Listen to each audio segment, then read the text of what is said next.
Hello Star Citizens, BuzZz here, and welcome back to the channel. So this past Friday, the 11th of December, CIG released Alpha 2.0 to the live servers. With this release comes a huge amount of changes and new content, including the much awaited mini persistent universe and multi-crew ships. So in this video I'm going to go over the major features and give you guys an idea of what to expect in this new patch, coming from the perspective of a veteran Star Citizen player who may not have had access to the PTU. So let's get started. The feature list of Alpha 2.0 reads like a huge laundry list of goodness. The new flyable ships, places to visit, and missions to attempt are just the tip of the iceberg. So let's hit the highlights. The first thing you'll notice when you launch 2.0 is that instead of loading directly into your hangar, you're now sent to a main menu screen. This saves you a lot of initial loading time, especially if you have a slower system. From this screen, you have the option of entering any of the current modules. So if you want to go directly to Stanton or Area 18, you simply click on the Universe button at the top and select your destination. If you want to jump straight into Arena Commander, you can do that by clicking on Electronic Access. Want to go to your hangar and check out your ships? You can do that too. You can also access your settings and make any changes you want prior to entering the game. I highly recommend checking out the controls menu. There are a lot of new controls to learn, and some of your old controls may have moved or changed. Once you've sorted out your new controls, the first place you'll probably want to visit is the Stanton System. This is the meat and potatoes of 2.0. and is where you'll see all the changes and improvements combined into one area. Once you've loaded in, you'll wake up in a tiny Easy Hab apartment on Port Olisar. From the living quarters, you can go down the stairs, where you'll find the central ship selection station. Simply use one of the monitors and select your ship. If successful, the monitor will tell you which pad your ship is being delivered to. One of the new features that was implemented in the later versions of the PTU and is now in live is a waypoint that is placed on your ship as soon as it spawns. This helps to guide you to your ship with minimal confusion. Once your ship has spawned, you can follow the signs to the correct pad or use the new waypoint and head out the appropriate airlock to find it. Once you get in, you're ready to start exploring. The first new ship feature you'll come across is the new flight system. Your ship starts off in precision mode. This is indicated by PRE below your throttle. In precision mode, your top speed is limited to about 50 meters per second. This mode is great for takeoff, landing, and maneuvering around in tight quarters. Once flying, however, you'll want to go into Space Combat Maneuvering, or SCM, by pressing the V as in Victor key. This is the mode of flight you'll be most familiar with, as it is very similar to the one we've been using in Arena Commander all this time. Once you're above 50% throttle and clear of the station, you can also try out the third flight mode, Cruise. Cruise drastically increases your top speed, but hinders your maneuverability. This mode is good for approaching a distant waypoint or station, as long as the area around you is clear of obstacles. It's also great for fleeing a battle that isn't quite going in your favor. Now that you've got the basic flight modes down, it's time to head out into the universe. Space is vast, and the area around Crusader is no exception. In order to travel these huge distances, you'll have to use your quantum drive.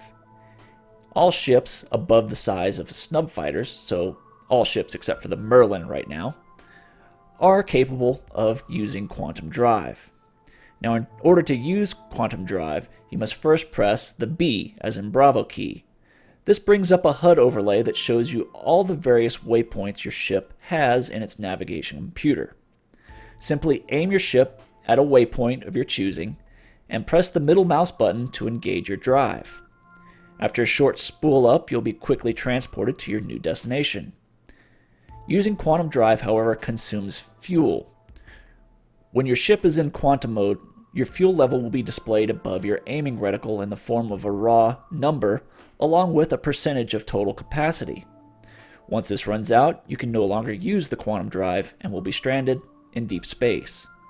So the best practice, as in any vehicle or car, is to refuel your ship before that happens. But more on that later. So if you're not sure where to go, you can use your Mobiglass to give you some ideas. Mobiglass is a new feature for 2.0 that can be accessed at any time, inside your ship, on foot, or even floating around in 0G. Simply press the F9 key and it'll open right up. The first time you open it, you'll be brought to the main menu. In the current build, there are only two functions that are accessible: the Journal and the Mission Manager. The Journal gives you some background story and news about the Stanton System, and also stores any interesting info you might find from tablets, which can be found in various places around the system. The Mission Manager tracks your current and completed missions. You'll start off with a mission to reactivate the local comm arrays. For each comm array you successfully activate, you're given an additional side mission to complete. These missions include things like distress calls and unidentified signals for you to investigate. You can track missions by pressing the yellow hexagon to the right of the mission name. This displays a waypoint on your HUD to the next objective, or in some cases, objectives. Aside from the standard missions, there are other areas for you to explore. The first is the Covalix shipping hub. If you read your journal, you should find a letter from the spouse of a former Covalix employee asking you to find some info about what happened on the station. Once there, you can explore the derelict station and learn more about it by finding the hidden tablets. Some tablets have audio files, and some are text only. I won't spoil the plot for you, but suffice to say, if you find, read, and listen to all the files, it weaves quite the interesting story. Another area of interest is the moon of Yela. It's a dead moon with an asteroid field orbiting it. Around Yela, you'll find random pirate and sometimes system security encounters. Also, there is supposedly a wrecked ship somewhere in the asteroid belt, but as of yet, I've been unable to find it. Another area you can visit is Security Station Korea. Korea is another abandoned station with weapons and a hidden tablet or two for you to find. Now this is where you go if you want to do some FPS combat or PvP. Most players you encounter around the station will attack you on sight, so be warned. After all this traveling around, you should be getting pretty low on fuel and ammo if you're using ballistic weapons. Your ship may also be damaged from any of your scrapes with pirates or other players. If that's the case, it's time to visit Astro.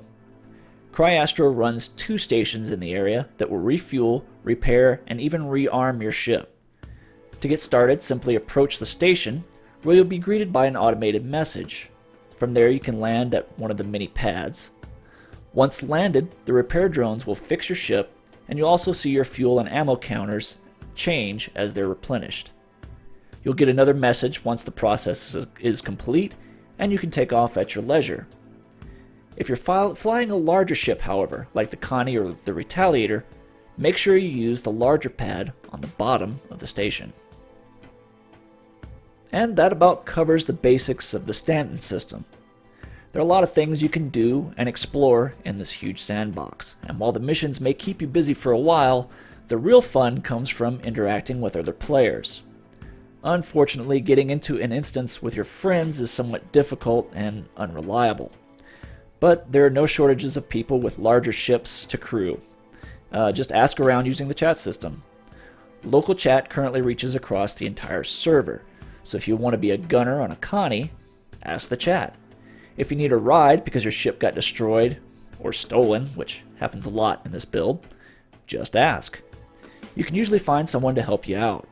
Of course, if you ever get into a situation you can't fix, just press the right Alt plus backspace button to kill yourself and respawn in Olisar. There's no penalty at all for death. Yet. So as I said, Stanton isn't the only thing that's been added to this build. Let's talk about some of the other features of 2.0. To start off, there are several new ships that are hangar ready and flyable. Of course, you already know about the Constellation and Retaliator, as I've covered them in some of my previous videos, along with the hangar-ready Vanguard Warden. One thing I haven't mentioned on my channel are the new flyable Avenger variants. The original Avenger that has been flyable since 1.0 is now known as the Stalker. It has 6 prisoner pods in the back with 3 on each side. This is of course up from the original 4 that were on the right side of the rear bay of the original version. The new base Avenger is now the Titan, which is a cargo variant. For this variant, they've removed the pods from the Stalker to give you more cargo space. And finally, we have the Warlock. Now this is the most radical of the new Avengers. This ship has a huge EMP weapon that takes up the entire rear hold.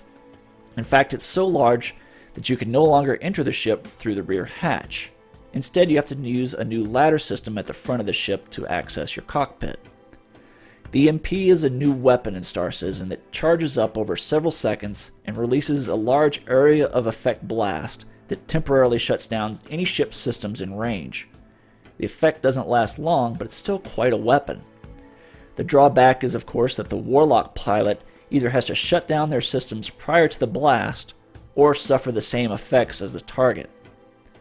I can see this weapon working well supporting a group of fighters to strip the shields and disable the engines of a target and allow them to either destroy or disable it. Another new weapon that really isn't new at all is the Sucker Punch Distortion Cannon. While the gun has been in the game for some time, it's now fully functional and acts similar to the EMP, disabling any ship system it hits with a few well-placed shots. Of course, the effect is not as long-lasting as the EMP, but it makes for a nice alternative for those who want to disable a target instead of destroying it. So bounty hunters and pirates will likely find them especially useful in the future. Speaking of getting disabled, the basic player damage and healing system has also been implemented. So if your character gets hurt, the damage will display on your FPS HUD on the bottom right. Currently, the damage is localized to the head, torso, arms, or legs, with 3 different states. Blue is uninjured, yellow indicates minor injuries, and red shows areas that have sustained major injuries. To heal yourself, you'll have to use a Medipin by pressing the H as in hotel key. This improves all injuries by 1 level. The red injuries will, of course, turn yellow. Yellow injuries will turn back to blue. In any game mode, you'll start off carrying 3 Medipins. These can be replenished by interacting with first aid boxes found on the walls of most space stations. Some stations also have a recharge panel for your energy weapons, or boxes of ammo for your ballistics. Now that we have the new ships and major features out of the way, let's talk about some of the more subtle changes that have been made in 2.0, starting with Area 18 on ArcCorp. The buggies are still available, but they are now limited to a single area in the back. They're blocked from accessing the rest of the map by a set of square bollards. While the area is pretty small right now, I think this is for the best, as you no longer have to worry about getting run over as soon as you step out of customs. This will be especially nice when the new shopping system comes online in a future patch. In the hangars, we have another small change. All the lighting has been updated, so no matter which hangar you use, you can now see your ships in all their glory. The hangar also retains its elevator, which acts as another entrance into Stanton or ArcCorp. This is also how you'll access Nyx when that comes online. And of course, you can still access Arena Commander using your trusty SimPod. Unfortunately, you're still unable to invite your friends into your hangar. I'm really personally hoping to see this feature soon so I can show you guys some of the ships that are supposedly coming to the hangar very soon without having to purchase them or borrow someone else's account. Arena Commander, for the most part, is the same as it was before, with a few minor notable exceptions. Firstly, all ships with interior space have their physics grids working. So if you ever wanted to walk around your friend's Cutlass or Aurora as they fly around the map, you can do that without any problems. Unfortunately, the larger multi-crew ships, the Retaliator and Connie, are not available in Arena Commander at this time. Another change is that man turrets are no longer able to be fired from the cockpit. This includes the Cutlass turret, as well as the turrets on the Retaliator and Constellation. The only way to utilize these turrets currently is to either man them, or equip them with specialized mounts, like the fixed size 4 mount that replaces the turret on the Super Hornet and Cutlass. The only exception is the manned Gladiator turret, which works just like the unmanned ball turret on the Super Hornet. In the future, CIG has hinted that they will allow us to possibly use a special remote control module that will restore turret functionality. But of course that hasn't been fully confirmed as of yet. The new flight modes are also available for use in Arena Commander, with the exception of Cruise Mode, which is disabled due to the small size of the current Arena Commander maps. Another addition comes in the form of the new UI system. If you saw my Retaliator or Constellation video, I showed you how this works. It's available on most of the small ships as well. By pressing and holding the left Alt key, you're able to look around your cockpit and select the various screens. From there you can interact with the screens to change various ship settings, or completely change what info is displayed. They've also added the beginnings of the party system. Currently you can invite people to join your party via the F11 contact menu. This allows you to chat privately with members if they're in the same instance with you. It also allows you to see what instance your friends are in using the elevator panel in the hangar or main menu. Unfortunately, it's not yet possible to queue up and reliably enter the same instance together. This functionality should hopefully be added in a future patch. So let's talk a little bit about bugs. As many of you may know, I was in the first wave of backers to get access to 2.0 when it was first released to the PTU. And so I've seen the patch from its earliest and roughest stages all the way to its current live release. Now I'm not going to lie to you, the live release is still not perfect. It has its share of bugs and performance issues, but it is a massive improvement over the PTU version. Where the PTU had a ton of server-side crashes, sync issues, and performance drops, the live version is actually pretty damn stable. There's still server disconnects and client crashes, but whereas in most builds on the PTU I could only play for a few minutes at a time, in the live version I'm able to stay in for hours. Now there are still issues with huge frame rate drops and input lag, but for the most part they will clear up on their own after a while. One of the most annoying bugs I've found is the inability to call up a ship. You'll click on the ship's selection station and nothing will happen. This bug still pops up from time to time, and I found the best way to get around it is to exit the station and EVA to a different landing pad area, and use the ship selection station in that area. Other times you'll come across huge frame rate drops. This has nothing to do with your graphics card. Instead it seems to be server-wide and is caused by a large amount of player activity. Large multi-crew ships like the Constellation and Retaliator seem to cause similar issues when they're full of players. Of course, if you do come across any bugs in the game, and you will, please be sure to create or contribute to an existing bug report in the issue council. Well, I think that about wraps up this video. I'll continue to release content as I find it or it becomes available. I hope you enjoyed watching. If you did, please be sure to hit that like or subscribe button. It really does help keep me motivated. Also, if you're looking to join a friendly and active organization, please be sure to check out Tactical Advance. The link to our site is in the description of this video below. Until next time, this has been BuzZz Killer, and I'll see you guys in the verse.